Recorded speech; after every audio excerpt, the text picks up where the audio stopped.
사랑의 하나님, 주님은 이사야 선지자를 통해 다시는 이스라엘 백성들에게 노하거나 심판하지 않으시고 사랑을 주시겠다 약속하셨습니다.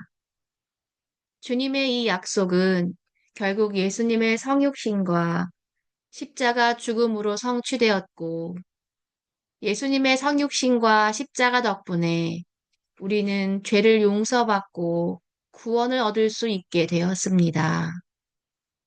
주님, 바라옵기는 여기 모인 우리들 역시 예수님을 따라 스스로 낮아져 십자가를 지는 인생을 살아가게 하옵소서.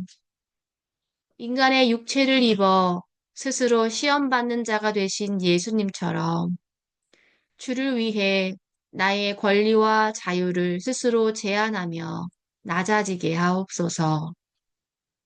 분명 주님이 기뻐하시는 뜻이라면 비록 그 길에 고난이 따른다 할지라도 그 길을 기꺼이 걸어갈 수 있기를 원합니다. 그렇게 주님을 따라가는 우리들의 삶을 보고 하나님과 세상 사이에서 갈등하는 이웃들이 마귀의 시험을 이겨내고 죄 용서의 은혜 안으로 들어오는 놀라운 십자가의 능력이 나타나게 하옵소서. 예수님의 이름으로 기도드립니다. 아멘. 네, 이제 우리 같이 말씀 보겠습니다. 오늘 이사야 말씀과 히브리서 말씀 오늘 보도록 하겠습니다. 먼저 이사야서 54장 9절부터 10절 말씀 성경 봉독하겠습니다.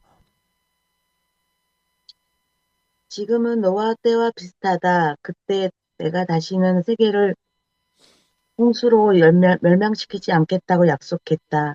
이제 또 내가 약속한다. 내가 다시는 너에게 노하거나 너를 심판하지 않겠다. 산들이 사라지고 언덕들이 옮겨진다 하더라도 너에 대한 나의 사랑은 절대로 변하지 않는다. 내 평화의 약속은 없어지지 않는다. 너에게 자비를 베푸는 여호와의 말씀이다. 아멘. 함께 말씀 보겠습니다. 본문의 상황은 이렇습니다. 지금은 노아 때와 비슷하다. 이 말은 하나님의 진노가 홍수로 뒤덮을 만큼 컸다라는 것이죠. 그러나 하나님은 노아의 홍수 이후로 홍수로는 멸망시키지 않겠다 약속했습니다. 그런 것처럼 이제 이스라엘을 노아 때와 같이 그렇게 심판하지 않겠다라는 것입니다. 산들이 사라지고 언덕들이 옮겨진다 하더라도 이스라엘에 대한 하나님의 사랑은 절대로 변하지 않는다 라고 말씀하십니다. 평화의 약속은 없어지지 않을 것이다. 그렇게도 약속하십니다. 하나님은 지금 은혜에 대한 보증을 새롭게 하고 계시는 것입니다. 죄악 가운데서도 절대 변하지 않는 사랑으로 이스라엘을 심판하지 않고 평화가 사라지지 않겠다라고 지금 약속하고 계십니다. 그렇게 다시 지금 포로 가운데 그리고 재앙 가운데 어려움 가운데 있었던 그들을 완전히 멸망시키지 않고 그들을 다시 회복시키시겠다 약속하고 계시는 것입니다. 이제 우리 신약 성서정과 본문 보겠습니다. 히브리서 2장 10절부터 18절 말씀을 성경 봉독하겠습니다. 하나님은 모든 것을 창조한 분이시며 그분의 영광을 위해 모든 것을 돌보십니다. 하나님께서는 많은 믿음의 자녀들이 그분의 영광을 함께 누리게 되길 바라셨습니다. 그래서 사람들을 구원하시기 위해 고난을 통해서 예수님을 완전한 구원자가 되게 하신 것입니다. 사람들을 거룩하게 하신 예수님과 거룩하게, 하게, 거룩하게 된 사람들은 모두 한 가족입니다. 그렇기 때문에 그분은 그들을 한 형제라고 부르는 것을 부러워하지 않으셨습니다. 예수님께서 말씀하셨습니다. 내가 내 형제들에게 주님의 이름을 알리고 주님을 경배하러 모인 군중들 앞에서 주님을 찬양하겠습니다. 또 말씀하셨습니다. 내가 하나님을 신뢰합니다. 그리고 다시 말씀하셨습니다. 내가 여기 있습니다. 그리고 나와 함께 있는 사람들은 하나님께서 나에게 주신 자녀들입니다. 이 자녀들은 모두 살과 피를 가진 사람이기 때문에 예수님도 그들과 같은 모습으로 사람들이 겪는 것과 똑같은 것을 겪으셨습니다. 예수님께서는 죽음의 권세를 가진 마귀를 멸망시키기 위하여 죽으셨고, 또한 죽음에 대한 두려움에 사로잡혀 사는 사람들을 자유롭게 하기 위해 사람과 같은 모습으로 죽으셨습니다. 예수님이 돕고자 했던 자들은 분명히 천사들이 아니라 아브라함의 후손인 사람들입니다. 그러므로 예수님께서는 모든 면에서 사람과 똑같이 되셨습니다. 예수님께서는 하나님을 섬기는 자비롭고 신실한 대제사장이 되어셔서 그들의 죄가 용서받을 수 있게 해주셨습니다. 주님은 시험받는 자들도 도와줄 수 있습니다.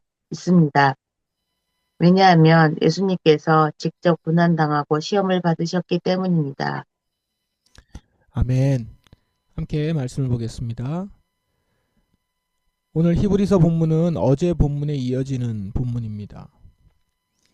히브리서 기자는 모든 것을 창조하신 하나님은 당신의 믿음의 자녀들이 그분의 영광을 함께 누리기 바라셨다 라고 말합니다. 그래서 하나님은 고난을 통해서 예수님을 완전한 구원자가 되게 하신 것입니다.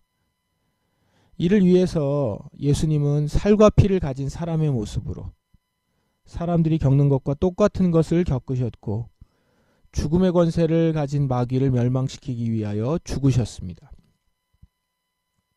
그렇게 예수님은 하나님을 섬기는 자비롭고 신실한 대제사장이 되셔서 그들의 죄가 용서받을 수 있게 해주셨습니다. 또한 예수님이 이렇게 직접 고난을 당하고 시험을 받으셨기 때문에 시험 맞는 자들도 도와주실 수 있게 되었습니다. 결국 예수님께서 고난을 받으신 결과 모든 인간들이 죄를 용서받을 수 있는 길이 열리게 되었고 시험 받을 때 도움을 얻을 수 있게 된 것입니다. 그러므로 예수님의 십자가는 하나님의 지혜인 것이죠. 그분의 행하신 일은 우리 모두에게 구원의 길이 열리게 하신 것이고 우리는 그렇기 때문에 그 십자가를 바라보며 하나님의 지혜를 깨달을 수 있게 된 것입니다. 두 본문을 십자가의 지혜라는 관점으로 종합을 해보십시다. 하나님께서는 이사야 선지자를 통해서 이제 다시는 당신의 백성에게 노하거나 심판하지 않겠다라고 약속하셨습니다. 산들이 사라지고 언덕들이 옮겨진다 하더라도 주님의 백성들에 대한 사랑은 절대로 변하지 않으신다라는 것입니다. 이 하나님 아버지의 놀라운 약속은 결국 독생자 예수님을 보내심으로써 그렇게 성취되었습니다. 하나님께서는 당신의 자녀들로 하여금 그분의 영광을 누리도록 하기 위해 고난을 통해 예수님을 완전한 구원자가 되게 하셨던 것입니다. 그러면 예수님은 어떤 고난을 받으셨어요? 하나님이신 분이 살과 피를 가진 사람이 되셨다는 거죠.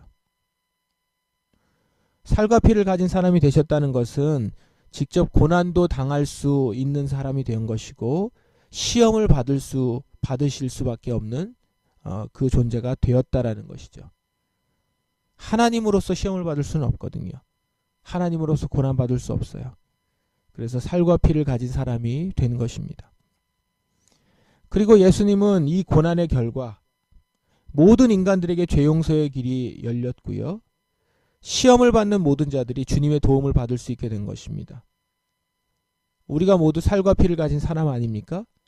사람들이 예수님이 먼저 고난을 당하셔서 그리고 시험을 받으셔서 우리가 이제는 시험 받는 모든 우리는 주님의 도움을 받을 수 있는 길이 열렸던 것입니다.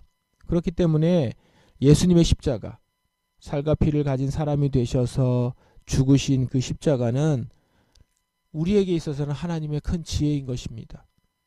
하나님이 우리에게 보여주신 유일한 길일 수 있고 그것은 우리에게 있어서는 하나님께서 나타내 보여주신 지혜인 것이죠.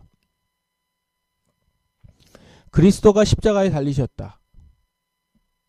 그리스도가 인간이 되어서 십자가에 달리셨다. 이것은 겉으로 나타나는 모습을 보면 실패요, 죽음으로 생각할 수 있는 것입니다. 끝나는 거죠. 그래서 고린도전서에 보면 그리스도가 십자가에 달리셨다라는 것은 유대인에게는 거리끼는 것이다. 그리고 그리스인들에게는 미련한 것이다. 이렇게 얘기합니다. 그것이 보여질 때는 유대인들은 십자가를 거리꼈거든요. 죄인으로 죽는 것이기 때문에 그거는 거리껴지는 것이었고, 헬라인, 그리스인에게는 그런 식의 행동은 미련한 것이죠. 그러나 부르심을 받은 사람들에게는 하나님의 능력이요 하나님의 지혜입니다. 그 안에 담겨져 있는 놀라운 비밀들, 그리고 그렇게 해서 결국은 우리 모두를 살릴 수 있는 길을 여셨다는 것. 마귀는 이런 방법을 쓸 거라 전혀 생각하지 못하였고 이렇게 행하실 거라 생각하지 못했던 것이죠. 사랑이 없는 그는 사랑으로 행하시는 하나님의 그 행동을 결코 이해할 수 없었을 것입니다. 그러므로 십자가는 하나님의 지혜입니다. 그리고 우리에게 능력입니다. 부르심을 받은 사람으로서 우리는 오늘 이 십자가를 묵상합니다. 이 십자가에 대해서 묵상하는 이 시간들을 통해서 십자가가 정말 지혜이구나, 이것을 정말 분명히 확신할 수 있는 우리가 되기를 바랍니다. 십자가가 지혜라는 이 역설의 진리를 발견하게 될 때 우리는 이 세상을 확신 있게 자신 있게 살아갈 수 있게 될 것입니다. 왜냐하면 우리가 믿는 것이 예수 그리스도의 십자가잖아요. 우리의 믿는 바대로 행동한다는 것이, 믿는 바대로 그걸 기준으로 삼아 살아간다는 것이 얼마나 힘있게 그리고 자신있게 살아갈 수 있게 하는 것입니까? 그런데 이것을 깨닫지 못하면 우리는 마치 어리석은 사람같이 그냥 느껴질 것이고, 실패하는 것처럼만 느껴질 것이고, 무능력한 것으로만 느껴질 것입니다.